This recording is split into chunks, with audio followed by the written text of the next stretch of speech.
नमस्कार, स्वागत है आपका राज्यसभा टीवी में। आपके साथ मैं हूं अभिलाषा पाठक। आइए खबरों की शुरुआत करेंगे इस वक्त की हेडलाइंस के साथ। अर्थव्यवस्था को रफ्तार देने के लिए सरकार ने कई बड़े कदमों का किया ऐलान। वित्त मंत्री निर्मला सीतारमण ने कहा, सरकारी बैंकों के लिए जारी होंगे 70,000 करोड़ रुपए। ब्याज दर से जोड़ा जाएगा रेपो रेट। एमएसएमई के लिए 30 दिन के अंदर होगा जीएसटी रिफंड का भुगतान।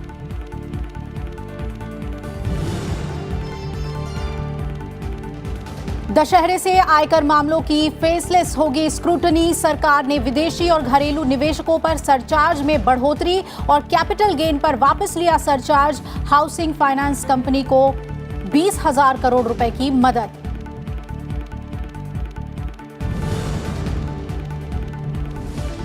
भारत 2030 के लिए तय किए जलवायु परिवर्तन के अधिकतर लक्ष्यों को 1.5 साल में कर लेगा हासिल। पेरिस में भारतीय समुदाय को संबोधन में बोले प्रधानमंत्री नरेंद्र मोदी। कहा, भारत और फ्रांस आतंकवाद और कट्टरवाद से लड़ने और शांति के लिए मिलकर करते रहेंगे काम।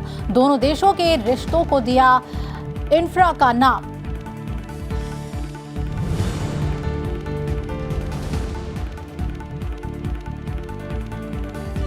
आईएनएक्स मीडिया मामले में पूर्व केंद्रीय मंत्री पी चिदम्बरम को फिलहाल कोई राहत नहीं। सुप्रीम कोर्ट में सोमवार को होगी अगली सुनवाई। 26 अगस्त तक सीबीआई की रिमांड में भेजे गए चिदम्बरम से भ्रष्टाचार और आईएनएक्स मीडिया से जुड़े धन शोधन मामलों में हो रही है पूछताछ।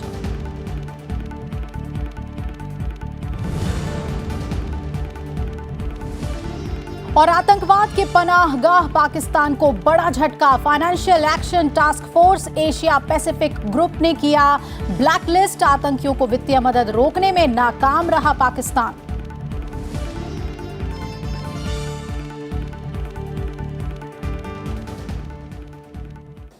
और केंद्रीय वित्त मंत्री निर्मला सीतारमण ने आज वैश्विक अर्थव्यवस्था और देश की आर्थिक स्थिति को लेकर एक प्रेस कॉन्फ्रेंस किया है। आपको बता दें कि उन्होंने बताया कि वैश्विक स्तर पर ग्रोथ रेट में कमी के बावजूद भारत की अर्थव्यवस्था वृद्धि दर अन्य देशों की तुलना में अधिक है। वित्त मंत्री निर्मला सीतारमण ने अर्थव्यवस्था को रफ्तार देने के लिए सरकार के उठाए गए बड़े कदमों की आज जानकारी दी है। तो इसके अलावा उन्होंने कहा कि सरकार ईज ऑफ डूइंग बिजनेस और ईज ऑफ लिविंग पर फोकस कर रही है। वित्त मंत्री ने कहा कि सभी कॉरपोरेट्स, एमएसएमई और छोटे उद्योगों को पर्याप्त कर्ज मुहैया कराने के लिए सरकार बैंकों को 70,000 करोड़ रुपए की अपफ्रंट मदद करेगी।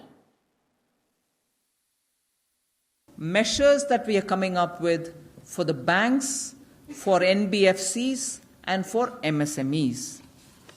Additional credit expansion through public sector banks. This is something which we did announce during the budget session. Upfront, we are releasing the 70,000 crores.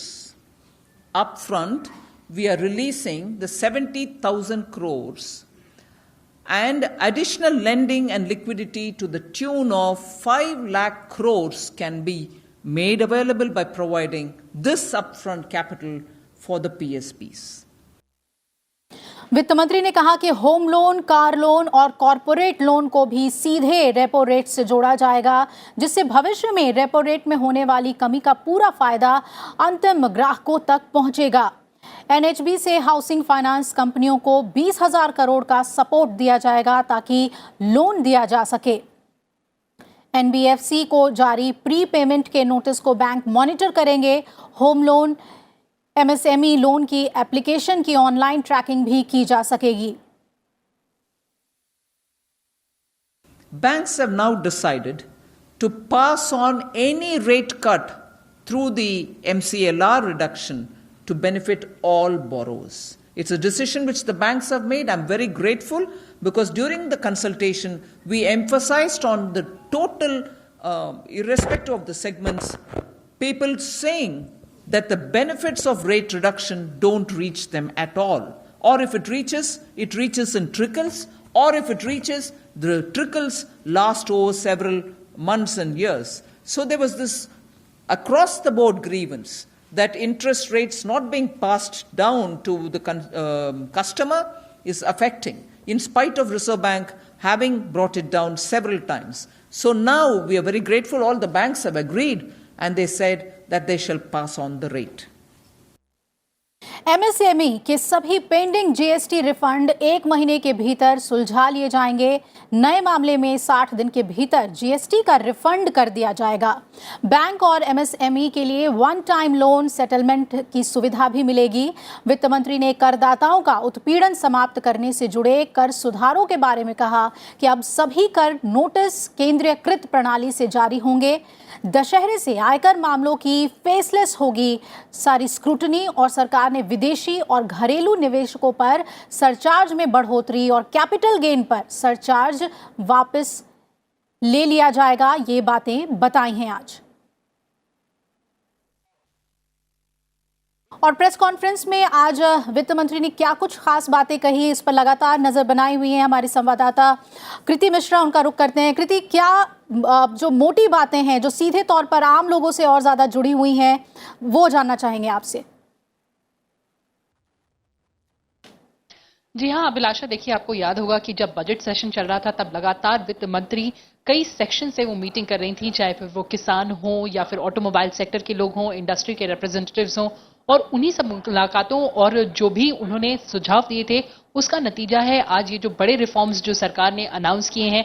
जैसा कि आपने बताया कि किस तरह से जो लगातार सरकार कहती आई है कि हैरेसमेंट की कोई पॉलिसी नहीं होगी, तो उसके लिहाज से फेसलेस असेसमेंट जो भी असेसीज हैं चाहे टैक्स अथॉरिटीज के द्वारा, वो बड़ा एक सरकार ने आज वित्त मंत्री ने एक अनाउंसमेंट किया है। और उसके साथ ही साथ जो सीएसआर वायलेशन है अब उसको क्रिमिनल ना ट्रीट करके सिविल ऑफेंस के तौर पर ट्रीट किया जाएगा। एक ये भी बड़ा अनाउंसमेंट है। और साथ ही साथ अगर हम एमएसएमई सेक्टर की बात करें तो देखिए लगातार एमएसएमई क्षेत्र की शिकायत रही थी कि जो जीएसटी रिफंड है वो टाइम पर नहीं मिल पाते, तो अब जितने भी ड्यूज हैं वो 30 दिन के अंदर और आगे के जो भी रिफंड्स हैं वो 60 दिन के अंदर अंदर एमएसएमई को मिल जाएंगे। और इसके अलावा जो लगातार एक डिमांड रही है एमएसएमई सेक्टर की कि जो परिभाषा है उसमें एक यूनिफॉर्मिटी आनी चाहिए, तो बहुत जल्द ही कैबिनेट के पास इस अमेंडमेंट के साथ सरकार जाएगी और इसको हम आगे देख सकेंगे। उसके अलावा जो पूरी कंजम्पशन इकोनॉमी है, चाहे फिर हम होम लोन की बात करें, हम ऑटो लोन की बात करें या और भी बाकी लोन की बात करें, तो उसको बढ़ाने के लिए सरकार ने अपफ्रंट 70,000 करोड़ का जो कैपिटलाइजेशन जो बैंक्स की बात की थी वो अपफ्रंट अब सरकार रिलीज करेगी। ये घोषणा पहले ही बजट में हो चुकी थी।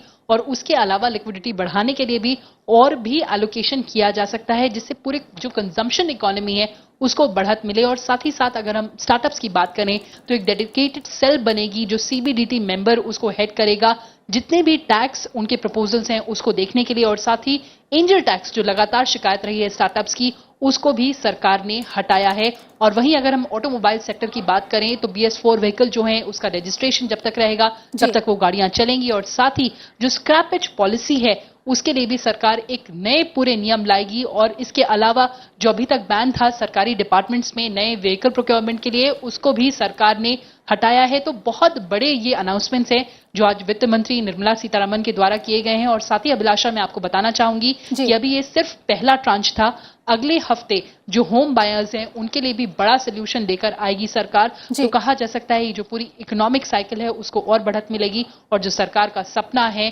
$5 ट्रिलियन इकोनॉमी का, वो उस रास्ते के लिए, उस लक्ष्य के लिए आज ये बेहद महत्वपूर्ण स्टेप्स उठाए हैं सरकार ने। अभिलाषा। बिल्कुल कृति, बने रहिएगा आप हमारे साथ। कई अहम बातें आपने हमें सरल करके समझाई हैं। और आइए हम अब रुख कर लेते हैं Jayant Das Gupta, former policy planner, ministry of commerce and industry भी हमारे साथ जुड़ रहे हैं। जयंत जी, स्वागत है आपका। सबसे पहले किस तरह से देखते हैं आप आज जो अनाउंसमेंट हुए हैं, क्योंकि वित्त मंत्री ने कहा है कि ये सतत प्रक्रिया है, अभी जो पहले अनाउंसमेंट जो हुए हैं उन्हें आप कैसे देख रहे हैं भारतीय अर्थव्यवस्था के लिए? देखिए, अभी की जो समस्या है उसके दो पहलू हैं। सबसे बड़ी बात है कि सिस्टम में भी लिक्विडिटी की कमी है और 70,000 करोड़ जो रिकैपिटलाइज करेंगे वो बैंकों को अगर एक बार ही मिल जाएगी ये राशि तो इससे लिक्विडिटी क्रंच में काफी सहूलियत होगी। उसमें लोन्स देने में बैंकों को भी मदद मिलेगी और इससे जो हमारे छोटे जो एमएसएमई सेक्टर के जो यूनिट्स हैं उन्हें फायदा होगा, जो बड़े हैं उन्हें भी फायदा होगा। और वित्त मंत्री ने कहा है कि 5 लाख करोड़ तक तो रिकैपिटलाइजेशन के चलते 5 लाख करोड़ तक की राशि दी जा सकेगी लोन के रूप में, तो ये एक बहुत बड़ी चीज है। दूसरी बात है कि 20,000 करोड़ उन्होंने अनाउंस किया है जो नॉन बैंकिंग फाइनेंस कंपनीज को मिलेगी जी। और हाउसिंग के लिए, तो ये भी एक बड़ी चीज है, क्योंकि बहुत सारी योजनाएं अभी बंद पड़ी हुई थी जी। जो लिक्विडिटी क्रंच के चलते एनबीएफसीज को जो अभी तकलीफें झेलनी पड़ रही हैं, उसमें भी काफी सुधार की आशा है इस कदम के चलते। हालांकि तीसरी उन्होंने बात ये है भी कि- आश्वस्त किया जयंत जी कि अगर वैश्विक अर्थव्यवस्था से भारतीय अर्थव्यवस्था को हम की तुलना करें तो हम बहुत ही बेहतर स्थिति में हैं, इस बात का भी आश्वासन उन्होंने दिया। ये बात भी सही है, उन्होंने तुलना की है यूएस और चाइनीज इकोनॉमी के साथ में। हालांकि हम लोग अभी 6ठे स्थान पर हैं, वो दोनों पहले और दूसरे स्थान पर हैं, लेकिन अगर आप देखेंगी तो पश्चिम यूरोप में भी अब स्लो डाउन शुरू हो गया है और जर्मनी शायद अब रिसेशन की ओर बढ़ रहा है। चंद दिनों में वो रिसेशन के कगार में आ जाएगा। तो इस प्रकार की जब स्थिति है, उसमें 5.5-6% की जो दर है हमारी विकास दर है, वो काबिले तारीफ है और उसको हमें बरकरार रखना है, आगे बढ़ना है। और लिक्विडिटी के अलावा जो एक चीज और वित्त मंत्री ने के कदम जो इंगित करते हैं, वो है कि कंजम्पशन इसके चलते बढ़े।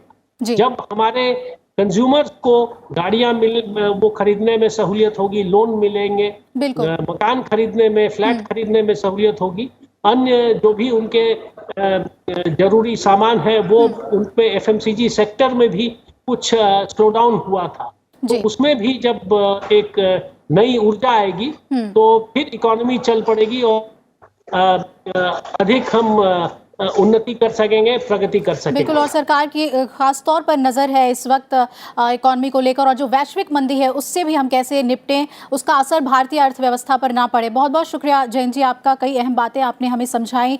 आज जो वित्त मंत्री ने घोषणाएं की हैं इकोनॉमिक रिफॉर्म्स को लेकर, और ख़ास तौर पर ये कोशिश रहेगी कि जो थोड़ा सा जो स्लो डाउन देखने को मिल रहा है, चाहे वो रियल एस्टेट हो या टेक्सटाइल और ऑटोमोबाइल सेक्टर, उसमें कमी आए और कंज्यूमर्स को लोन के ज़रिए उसे रेपो रेट से अटैच कर दिया गया है ताकि सीधे तौर पर उन तक फ़ायदा पहुंचे। ये एक बड़ी राहत आम लोगों को भी दी गई है। इससे जुड़ी हम तमाम अहम बातें आपको बताएंगे। अभी फ़िलहाल खबरों में रुक कर लेते हैं आगे। भारत ग्लोबल वार्मिंग को रोकने के लिए अगले 1.5 साल में उस लक्ष्य को हासिल कर लेगा जिसके लिए संयुक्त राष्ट्र ने 2030 की समय सीमा दी है। प्रधानमंत्री नरेंद्र मोदी ने आज फ्रांस में भारतीय समुदाय को संबोधित करते हुए ये ऐलान किया और उन्होंने ये भी कहा कि भारत टीबी के पूर्ण उन्मूलन का लक्ष्य भी 2025 तक प्राप्त कर लेगा, जिसे संयुक्त राष्ट्र ने 2030 तक खत्म करने का लक्ष्य निर्धारित किया है। इसके अलावा प्रधानमंत्री ने भारत में हो रहे सकारात्मक बदलाव पर भी बात की। प्रधानमंत्री नरेंद्र मोदी ने शुक्रवार को पेरिस में भारतीय समुदाय के लोगों को संबोधित किया। प्रधानमंत्री ने कहा कि उनकी सरकार भ्रष्टाचार को खत्म करने की दिशा में तेजी से काम कर रही है। उन्होंने कहा कि भ्रष्टाचार पर लगाम कसने की इस तरह की कोशिशें देश में पहले कभी नहीं हुई। आज नए भारत में भ्रष्टाचार, भाई भतीजावाद, परिवारवाद,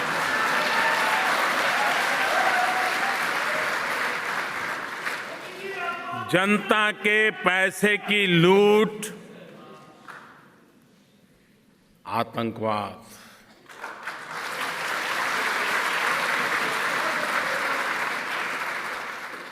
जिस तरह लगाम कसी जा रही है वैसा पहले कभी नहीं हुआ। प्रधानमंत्री ने संसद के बजट सत्र में हुए रिकॉर्ड कामकाज का भी जिक्र किया। उन्होंने कहा कि इस बार भारतीय संसद का सत्र पिछले 6 दशकों में सबसे ज्यादा प्रोडक्टिव था। प्रधानमंत्री ने फ्रांस में बसे भारतीयों को आश्वस्त किया कि ये नए भारत के निर्माण का दौर है, जहां ठोस कार्रवाइयों के जरिए चुनौतियों का सामना किया जा रहा है। प्रधानमंत्री ने कहा कि भारत में आतंकवाद को खत्म करने के लिए जबरदस्त प्रयास किए जा रहे हैं और 3 तलाक जैसी अमानवीय परंपराओं पर भी प्रहार किया जा रहा है। ये जनादेश सिर्फ एक सरकार चलाने के लिए नहीं है, बल्कि नए भारत के निर्माण के लिए है।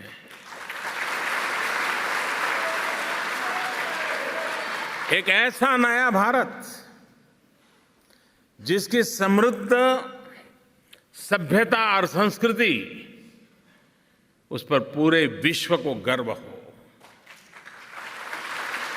और जो 21वीं सदी की आधुनिकता को भी लीड करें।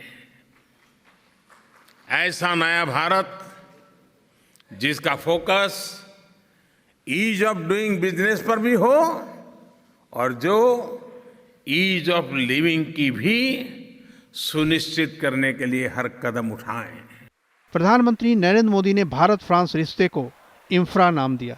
इन का मतलब इंडिया और फ्रा का मतलब फ्रांस है। उन्होंने कहा कि भारत और फ्रांस के रिश्ते मित्रता के पैमाने से भी आगे हैं। इसीलिए दोनों देशों ने वक्त की जरूरत को समझते हुए इंटरनेशनल सोलर अलायंस की स्थापना की और अब 75 देश इस अलायंस के सदस्य बन चुके हैं। प्रधानमंत्री ने कहा कि भारत और फ्रांस सुख दुख में एक दूसरे का साथ देते हैं और वे एक दूसरे के पूरक के रूप में उभर रहे हैं। अखिलेश सुमन, राज्यसभा टीवी। फ्रांस के पहले चरण की यात्रा पूरी कर प्रधानमंत्री नरेंद्र मोदी आज संयुक्त अरब अमीरात के लिए रवाना हो गए। प्रधानमंत्री संयुक्त अरब अमीरात के आबू धाबी पहुंचेंगे, जहां उन्हें सर्वोच्च नागरिक सम्मान ऑर्डर ऑफ द जायद से सम्मानित किया जाएगा।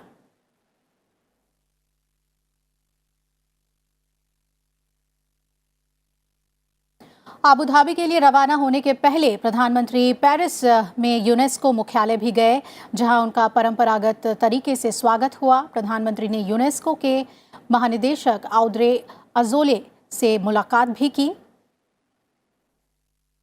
और इससे पहले प्रधानमंत्री नरेंद्र मोदी ने फ्रांस के प्रधानमंत्री एडुआर्ड चार्ल्स फिलिप से भी मुलाकात की। इस दौरान दोनों नेताओं ने आपसी और अंतर्राष्ट्रीय संबंधों पर चर्चा की। प्रधानमंत्री ने 1950 और 1966 में एयर इंडिया विमान दुर्घटनाओं में मारे गए लोगों को श्रद्धांजलि भी दी। इस हादसे में मरने वालों में भारत के प्रसिद्ध वैज्ञानिक होमी जहांगीर भाभा भी थे, जिन्हें भारत के परमाणु ऊर्जा कार्यक्रम का जनक माना जाता है।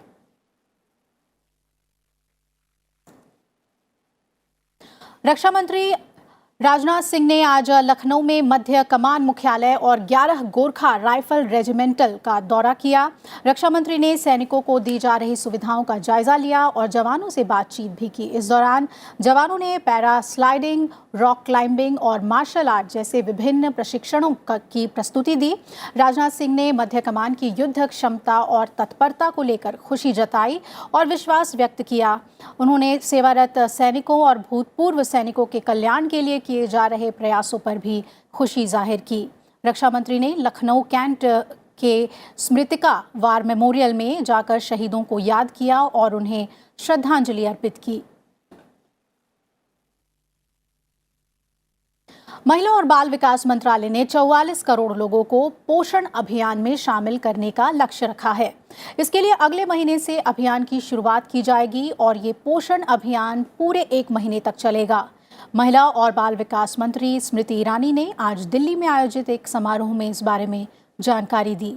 समारोह में केंद्रीय मंत्री स्मृति ईरानी ने विभिन्न श्रेणियों के लिए 2018-19 के पोषण अभियान पुरस्कार प्रदान किए। उन्होंने कहा कि सभी पक्षों के सहयोग से कुपोषण की चुनौतियों से निपटा जा सकता है और देश को कुपोषण मुक्त बनाया जा सकता है। इस समारोह में 363 पुरस्कार और 22 करोड़ रुपए वितरित किए गए। इन पुरस्कारों का उद्देश्य कुपोषण से निपटने के लिए जागरूकता बढ़ाना और बड़े पैमाने पर नागरिकों की भागीदारी को प्रोत्साहित करना है। राष्ट्रपति रामनाथ कोविंद ने कहा है कि दुनिया भर में हिंसा और विद्रोह की जो घटनाएं हो रही हैं, उनमें से ज्यादातर पूर्वाग्रह पर आधारित है। दिल्ली में आयोजित काइंडनेस विश्व युवा सम्मेलन के उद्घाटन के मौके पर राष्ट्रपति ने कहा कि विश्व को दयालु, संवेदनशील और शांतिपूर्ण बनाने में पूरी दुनिया के युवाओं की भूमिका सबसे महत्वपूर्ण है। इस सम्मेलन में मानव संसाधन विकास मंत्री रमेश पोखरियाल निशंक भी शामिल हुए और जागरूकता की भावना जागृत करने के मकसद से दयालुता पर राजधानी दिल्ली में शुक्रवार को पहले विश्व युवा सम्मेलन का आयोजन किया गया। राष्ट्रपति रामनाथ कोविंद ने सम्मेलन का उद्घाटन किया। इस मौके पर राष्ट्रपति ने कहा कि राष्ट्रपिता महात्मा गांधी दूरदर्शी जननायक थे, जिन्होंने सार्वभौमिक आदर्शों और मूल्यों का मानवीकरण किया। राष्ट्रपति ने कहा कि शांति, सद्भावना की आवश्यकता, आतंकवाद और जलवायु परिवर्तन जैसी चुनौतियों के लिहाज से महात्मा गांधी के उपदेश आज भी प्रासंगिक हैं। The most influential Indian of the 20th century, Gandhiji remains the benchmark against which we assess our public functionaries, political ideas, and government policies, as well as the hopes and aspirations of our country and our people and of our shared planet. He not only led us to freedom, but he also urged us to cherish freedom and preserve the concept of universal peace. Delhi के विज्ञान भवन में आयोजित इस कार्यक्रम में मानव संसाधन विकास मंत्री रमेश पोखरियाल निशंक भी शामिल हुए। इस मौके पर उन्होंने कहा कि राष्ट्रपिता महात्मा गांधी संवेदनशीलता, उदारता, सत्य और अहिंसा के प्रेरक थे। सत्य और अहिंसा के माध्यम से दुनिया में कुछ भी किया जा सकता है, और इसलिए आज जब पूरी दुनिया में तमाम प्रकार के ऐसे समस्याएं खड़ी हुई हैं, पर्यावरण की दिशा में प्रदूषण हो रहा है, तब पूरी दुनिया को ये लगता है कि गांधी जी ने जिस सत्य और अहिंसा की बात की है और जिस स्वच्छता की बात की है, वो स्वच्छ मन में, तन में ही स्वच्छ विचार आ सकते हैं, और जब अच्छे विचार आएंगे तो अच्छा काम हो सकता है। इस मौके पर राष्ट्रपति रामनाथ कोविंद ने सोशल इमोशनल लर्निंग किताब का लोकार्पण भी किया। कार्यक्रम में ग्रैमी पुरस्कार विजेता लॉरा डिकिंसन और अर्नो माइकलिस भी शामिल हुए। विश्व युवा सम्मेलन में 27 देशों के युवा प्रतिनिधि शामिल हुए। महात्मा गांधी की 150वीं जयंती के उपलक्ष्य में यूनेस्को और Mahatma Gandhi institute of education for peace and sustainable development ने मिलकर इस सम्मेलन का आयोजन किया। मोहम्मद फातेह टीपू, राज्यसभा टीवी। आतंकवाद की पनाहगाह बने पाकिस्तान को बड़ा झटका लगा है। टेरर फंडिंग पर नजर रखने वाली अंतर्राष्ट्रीय संस्था financial action task force FATF की क्षेत्रीय इकाई एशिया पैसिफिक ग्रुप ने पाकिस्तान को काली सूची में डाल दिया है। अंतर्राष्ट्रीय निगरानी संस्था ने पाया कि आतंकी फंडिंग पर लगाम लगाने और मनी लॉन्ड्रिंग को लेकर पाकिस्तान 40 में से 32 मानदंडों पर खरा उतरने में नाकाम रहा है।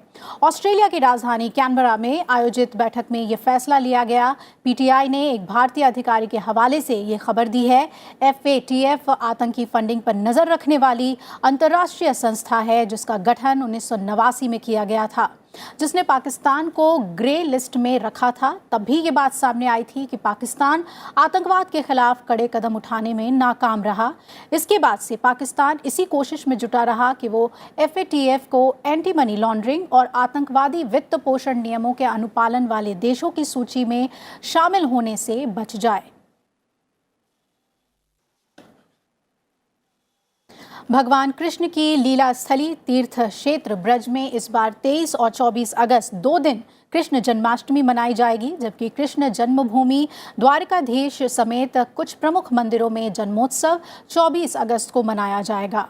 उत्तर प्रदेश सरकार अयोध्या के दीपोत्सव, बरसाना के रंगोत्सव के बाद ब्रज तीर्थ विकास परिषद के माध्यम से मथुरा में दिव्य और भव्य श्री कृष्ण जन्माष्टमी महोत्सव का आयोजन करने में जुटी है।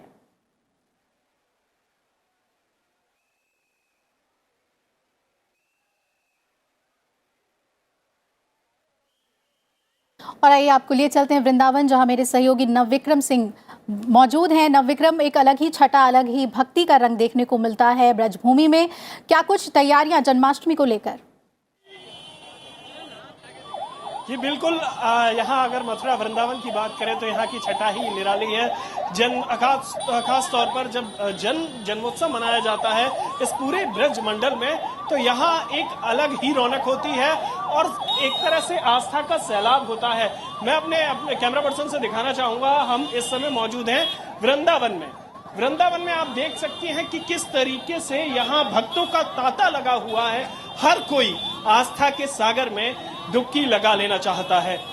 देखिए, जो ब्रज तीर्थ है यहाँ पर 23 और 24 2 दिन जन्माष्टमी मनाई जा रही है, और 2 दिन 23 में खासतौर पर वृंदावन के कुछ मंदिरों में, बांके बिहारी मंदिर समेत, और मैं अभी जहां मौजूद हूं प्रेम मंदिर, मेरे पीछे आप देख सकते हैं प्रेम मंदिर, यहां पर आज जन्माष्टमी मनाई जा रही है। और इसके खास इंतजाम कमोबेश हर एक मंदिर में किए गए हैं और कमोबेश ऐसा ही नजारा हर एक प्रमुख मंदिर के आसपास है। जी अभिलाषा। चलिए नवविक्रम, ये भक्ति के रंग आप हम तक पहुंचाते रहिएगा तस्वीरों के जरिए। फिलहाल बहुत बहुत शुक्रिया आपका हमारे साथ जुड़ने के लिए। इस बुलेटिन में फिलहाल मेरे साथ इतना ही। आप जुड़े रहिएगा राज्यसभा टीवी के साथ। नमस्कार।